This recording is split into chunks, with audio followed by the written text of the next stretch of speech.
In early 2026, during ongoing operations in areas surrounding Iran, a small airfield was operating under constant pressure. Aircraft were coming in and out. Missions were frequent. Turnaround time was critical.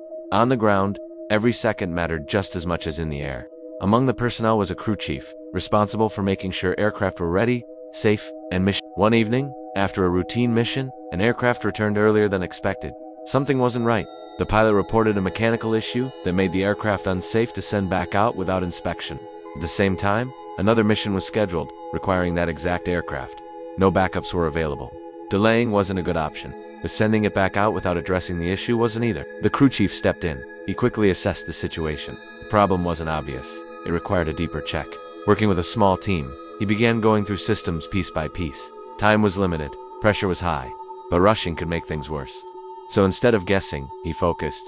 Carefully, methodically, he found the issue, a component affected during the previous flight. It wasn't a simple fix, but it was fixable. Under time pressure, he led the repair effort. Tools moved quickly, communications stayed clear, everyone knew their role. Minutes passed, then more. Finally, the system checked out. The aircraft was ready again. The mission continued, safely. Later, it became clear just how important that moment had been.